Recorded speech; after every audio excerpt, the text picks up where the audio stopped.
Alright guys, Team Fury here again. We got some UFC on Fox, December 8th picks for you. Got a huge card. And we got a special guest, one of my buddies. You guys might know him. They call him Maverick. Tough 15 champ right here. Michael Chiesa. Yo, how goes it? He's Skyping in with us today. He's going to give us his thoughts on the fights, and I'm going to give my thoughts on the fights. And we're going to see who we think's going to win. So let's start with, obviously, the main event. Ben Henderson versus Nate Diaz. It's obviously a crazy good fight. Obviously, Nate's on a roll. Smashed Cerrone, and then he smashed Jim Miller.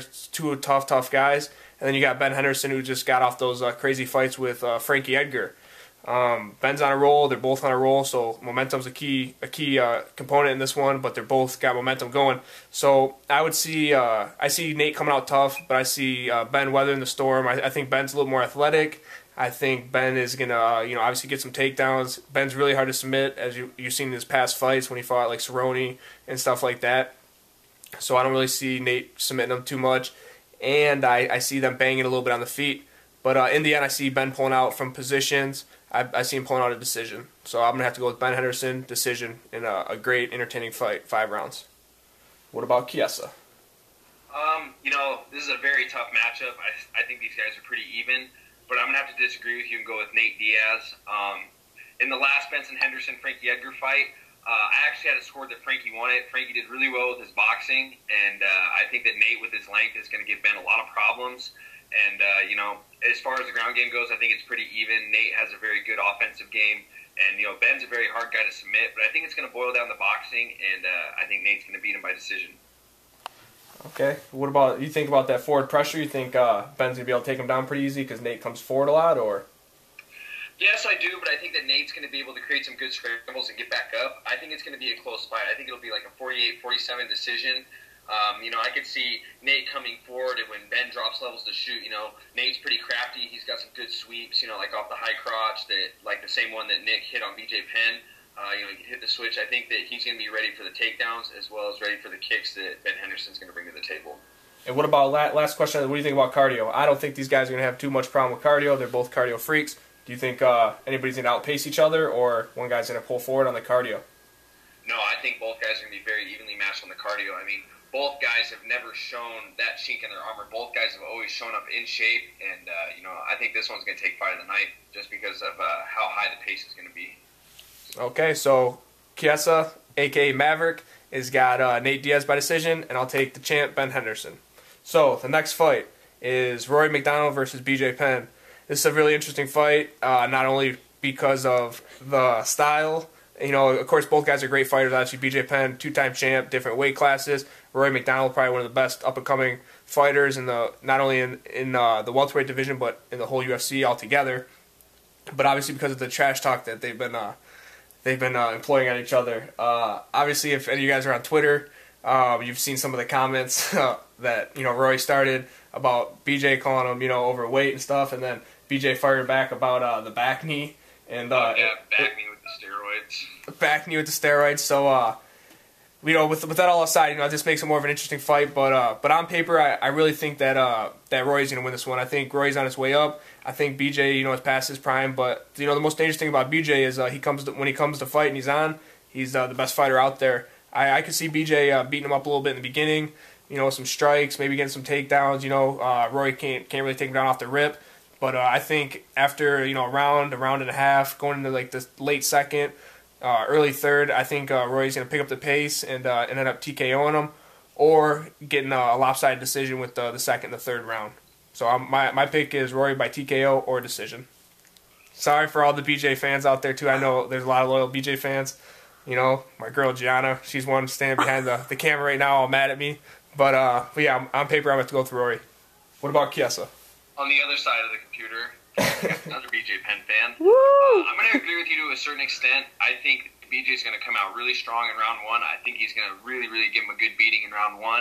I think that BJ's going to win round 2, but I could see him losing round 3. I think this fight could go very similar to the John Fitch fight that resulted in a draw. But I think that BJ Penn's going to show up on for this fight. He knows, Rory McDonald comes from the same camp as GSP. And when you're fighting a guy from TriStar, you really need to be in shape. And I think BJ knows that, he's this is the glory run of his career. This is when people are saying that he's past his prime. So he knows he has to push it. And he should know that, Rory McDonald's not a guy that you want to just, not have a hard training camp with. I think BJ Penn's going to show up in shape, ready, and I'm either going to see him winning a 29-28 decision, but I could also see BJ Penn taking this back and choking him. BJ Penn, he still has that great jiu-jitsu that people tend to forget about, and I think that BJ Penn has an easier time catching bigger guys, so I think that it's either going to be a decision for BJ or I see him taking his back and choking him. Okay, and last question about the BJ Penn fight and the Rory McDonald fight. Who do you think's winning the trash talk? Ooh, I'm going to have to give it a little bit to Rory just because that one sweet picture showed him sitting in the gym and he's all yoked up pointing to the sign behind him. So I give Rory the edge in the trash talk department. Okay, I'm going to have to give I'm going to have to give BJ the advantage in the trash talk division because I feel like people kind of sing the same song about BJ calling him fat and whatnot. I think people have already done that. I think BJ come off a little bit of the new material, calling the back knee and hitting him with some of those. I think that's a little new tactics, I guess you could say. So I'm gonna have to say BJ's kind of killing it a little bit in the trash talk. So, but for the fight, like I said, I think Rory's gonna win, and Maverick's got BJ. So our next fight, we got Alexander Gustafsson versus Shogun. Another great fight. Obviously, both fighters are stand up fighters. Shogun, coming from Pride, Japan, being on a tear over there, and now he's in the UFC. He's a former champion. He's coming off a great four-round TKO over Brandon Vera, who's another really tough fighter. And on the opposite side of the cage, you got Alexander Gustafsson.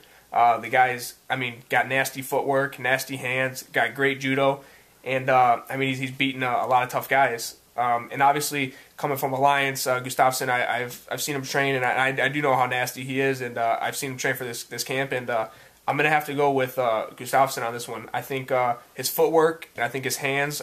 Shogun's more stationary, likes to move a little bit, but he's more straightforward. I think Gustafsson's footwork and his pressure and his movement are gonna piece Shogun up. I can see him catching Shogun, dropping him, but I see Shogun being really hard to finish, and I don't see Gustafsson finishing him. But I see Gustafsson definitely beating him up a little bit and going for winning a good decision on it. So I'm going to take Alexander Gustafsson by decision.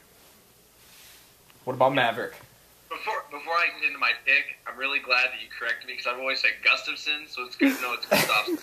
But back to the fight pick, man, Alexander's on a tear. He's young, he's tall. He's up there as far as, the height and range with John Jones. A lot of people are saying that he's the next guy that could give John Jones the most trouble in the division.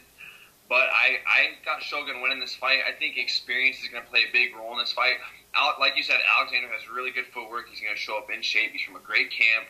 But sometimes I think he looks a little bit antsy and uncomfortable. Like, he's a great striker, but sometimes I think he looks a little too antsy and a little bit too busy on his feet. And I think the fact that Shogun's always been a very composed fighter, and like you said, he doesn't move a lot as compared to Gustafsson, but I think Shogun not moving a lot is going to catch him with some good counter punches. He's got those great overhand punches like you saw in the Machida fight. He didn't even fully connect on that right hand, and he floored Machida in the rematch.